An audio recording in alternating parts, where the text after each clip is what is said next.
This is 5 on your side at 5. Focused on you. We begin at 5 with breaking news out of Eureka. In just the last few hours, we've confirmed a man drowned in the Meramec River. Thank you for joining us. I'm Brent Solomon. The call for water rescue coming in just after 1 this afternoon. That's when Central County Fire and EMS responded to the Meramec River.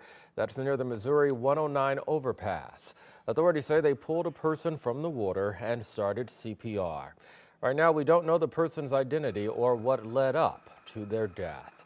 With just weeks before the start of school in St. Louis, leadership within SLPS is in a bit of a limbo. The superintendent is now on temporary leave. Sources say there are concerns over how the district is spending its money.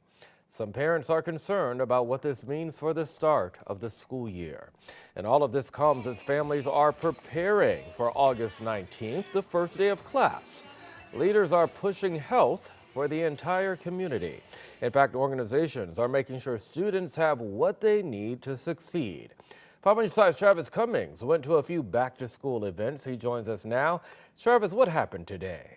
Well, you know, Brent, there are so many expos happening across our area for the next few weeks, and we hit 2 today in North City. Parents have a lot on their plates during this season, no doubt. So they wanted to make sure students will be prepared physically and mentally. With less than a month before a new school year, You want to go play a game? the Hub in St. Louis's Ville neighborhood was a one-stop shop for Martina Ewing and her 2 boys this weekend. I love the fact that we have available resources for children who have speech difficulties. And my 3-year-old, he's kind of struggling with that. It's fun and business. That's I love that resource was available to me. And also preschool supplies for children who really needs them. So there's a lot of components for back to school. It's a little bit stressful. Some of our kids might have trouble communicating that they're having difficulties. It can often be easy to overlook. The Walker Scottish Rite Clinic inside the Hub is making sure kids 2 to 6 years old have speech and language support for free.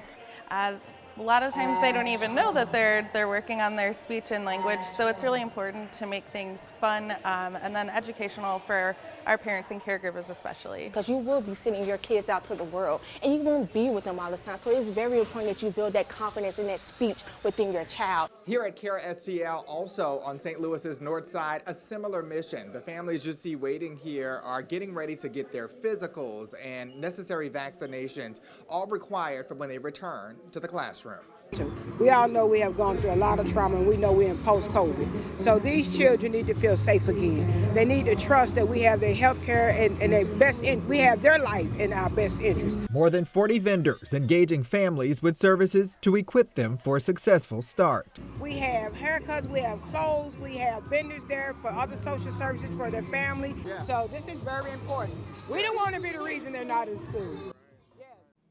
The Walker Scottish Rite Clinic inside the Hub open to kids year-round, and that goes for CARE STL Health as well. Brent? So much good happening, Travis. Yeah. Thank you. A car crashes into 2 homes in the Metro East, sending a man to the hospital. It happened around 6 this morning on Ranworth Drive near Pierce Lane in Godfrey. The fire department says one of the homes now has serious damage, and one of those homeowners tells us speeding is an ongoing problem. This area right here off of Pierce Lane, we have frequent wrecks where people come flying around the corner of Pierce Lane at accelerated speeds. The driver is in the hospital with minor injuries. Let's now get to your weather impact forecast. We have meteorologist Gary Frank in the building. Gary, the weekend is upon us. It sure is, and rain is the most widespread that it's been. We've been talking about hit and miss rain chances off and on, but this is the most widespread that we've seen it. As we look at one of our cameras in Chesterfield, that's probably where the heaviest rain has come down so far. You'll see that it is moving from, let's call an odd direction from south to north, and I'll show you the big part of where this low is and why it's sitting here. But let's focus on some of the areas that are raining the hardest right now. I just showed you as it's moving through Chesterfield. That was a look just as it moves past Olive there, and now it's working its way toward Weldon Spring and across the river. But it is raining hard in some spots, right? That's what we have to deal with. Even Further to the north in Winfield and Troy, Eolia, it is raining hard as well. That moves from south to north. That continues. We have a few more spots. When you look downtown, not really raining all that much. Doesn't mean that it hasn't, but it's 79 degrees with a southeast breeze at 11 miles an hour. It's very humid, but those temperatures will stay right around 80 degrees before they fall into the mid-70s with more rain chances. We'll talk about the shift of why that's moving from south to north and when we can finally get rid of the more widespread rain chance and introduce the heat. Well, in the last 4 years, the Biden-Harris administration passed a $269 billion climate bill known as the Inflation Reduction Act. Former President Trump said he would repeal that law along with many of Biden's environmental regulations. National climate reporter Chase Kane looks into whether climate activists are viewing the election any differently now that Kamala Harris is in the race.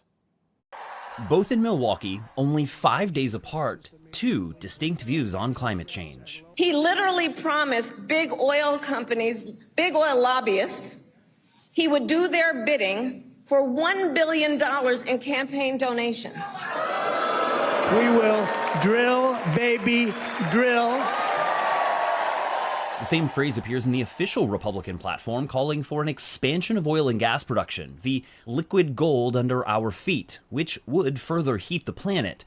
And despite that clear divide, some climate activists never fully supported President Biden.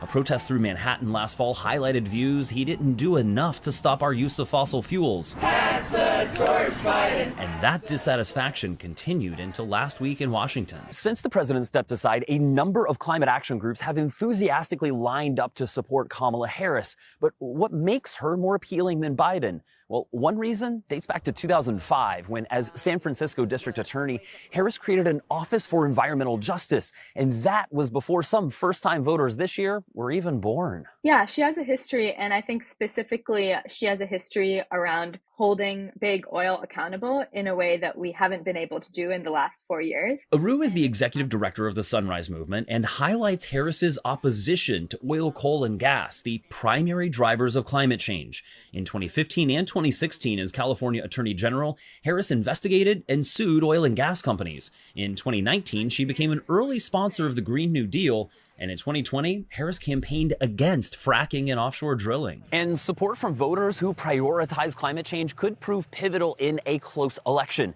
because a University of Colorado analysis found that, quote, climate change opinion probably cost Republicans the 2020 presidential election.